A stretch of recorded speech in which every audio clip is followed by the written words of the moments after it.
UDF ഈ വിഷയം ചർച്ച ചെയ്യും.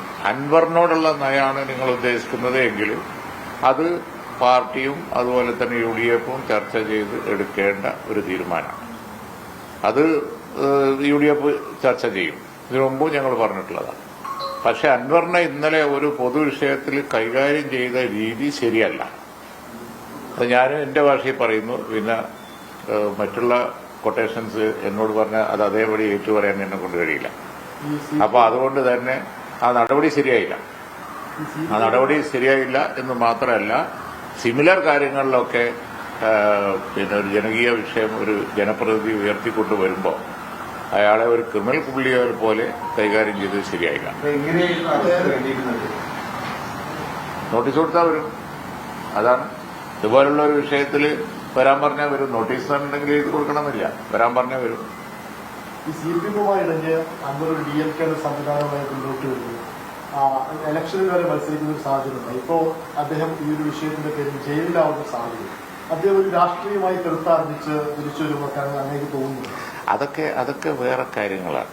നമ്മളിപ്പോ മലയോര കർഷകരുടെ വിഷയത്തിൽ അൻവർ എടുത്തിരിക്കുന്ന സ്റ്റാൻഡിനെ കുറിച്ചാണ് നമ്മൾ പറയുന്നത്. ആ സ്റ്റാൻഡ് എടുത്തൊരു പ്രക്ഷോഭം നടത്തിയപ്പോൾ ഉണ്ടായ പൊതുമുതൽ നശിപ്പിക്കല് അതുപോലെ തന്നെയുള്ള കാര്യങ്ങളിൽ സിമിലർ രീതിയിലല്ല മറ്റു പ്രക്ഷോഭങ്ങൾ നടക്കുമ്പോൾ ചെയ്യാറുള്ളത്. ഇവിടെ അസാധാരണമായ രീതിയിൽ വലിയ സന്നാഹത്തോടുകൂടി വളയലും അറസ്റ്റ് ചെയ്യലും കൊണ്ടുപോകലും അർദ്ധരാത്രി കൈകാര്യം ചെയ്യലും നിറഞ്ഞ മീഡിയക്ക് മുമ്പിൽ വന്ന് അത് വലിയ ഏതാണ്ട് ഒരു ക്രിമിനൽ പുള്ളിയെ കൈകാര്യം ചെയ്യുന്നത് ആ വിഷയത്തെക്കുറിച്ചാണ് പറഞ്ഞത്. അതൊക്കെ ജനങ്ങളെ സ്മൃതിപഥത്തിലേക്ക് വരും, ഓർമ്മയിൽ വരും. കറക്റ്റാണ്. ഇതിലും വലിയ കസേര ചുമന്നുകൊണ്ട് പോക്കും താഴോട്ടിടലും അതുപോലെ തന്നെ തല്ലിപ്പൊളിക്കലും ഒക്കെ ലൈവ് ടിവിയുടെ മുമ്പിൽ പിന്നെ ജനങ്ങൾ കണ്ടതല്ലേ. എന്നിട്ട് അതിലെന്താ ഒന്നും ഉണ്ടാവാത്തത് എന്ന സ്വാഭാവിക ചോദ്യം ജനങ്ങളുടെ മനസ്സിൽ വരും. നമ്മൾ കറക്റ്റാണ്, ആ ചോദ്യം കറക്റ്റാണ്. ആ കാര്യത്തിൽ പിന്നെ മഹത്തായ കാര്യമാണ് ചെയ്തതെന്ന് അപ്പോഴും ഗവൺമെന്റ് പറഞ്ഞുകൊണ്ടിരിക്കണം. അതെ, അതാണ് ഒരേ കാര്യത്തിൽ രണ്ട് സമീപനം, പക്ഷപാതം എന്നൊക്കെ പറഞ്ഞതിന്റെ ഒരു വളരെ വ്യക്തമായ ഒരു ഉദാഹരണമാണ് നിയമസഭാ കേസ്. പിന്നെ അത് നിയമസഭയ്ക്ക് ഉള്ളിലല്ലേ എന്നാ പറയുന്നത്. ഉള്ളിലായാലും പുറത്തായാലും ഒക്കെ പൊതുപോലല്ലേ.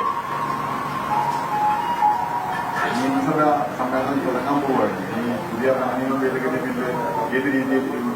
വനനിയമം വളരെ ഗൌരവമായിട്ടെടുക്കും. വനനിയമം മലയോര കർഷകരുടെ ഇടയിൽ മലയോര മേഖലയിൽ കക്ഷി രാഷ്ട്രീയത്തിന് അതീതമായ എതിർപ്പുണ്ട്. ഇപ്പോൾ ഭരണകക്ഷിയിൽപ്പെട്ടവർ പോലും എതിർക്കുന്നുണ്ടല്ലോ. കേരള കോൺഗ്രസ് പിന്നെ എതിർ പറഞ്ഞിട്ടുണ്ടല്ലോ, ജോസ് കെ മാണി. അതേപോലെ തന്നെ മലയോര മേഖലയിൽ കക്ഷി രാഷ്ട്രീയ ജാതിമത വ്യത്യാസമില്ലാതെ മുഴുവൻ ജനങ്ങളും ഇന്നിപ്പോ ഈ മൃഗശല്യത്തിൽ അത് അനിമൽ മൃഗങ്ങൾ ഇറങ്ങി അക്രമം നടത്തുന്ന കാര്യത്തിൽ ഭയവിഹ്വലരായി നിൽക്കുകയാണ്. യാതൊരു സുരക്ഷിതത്വമില്ല.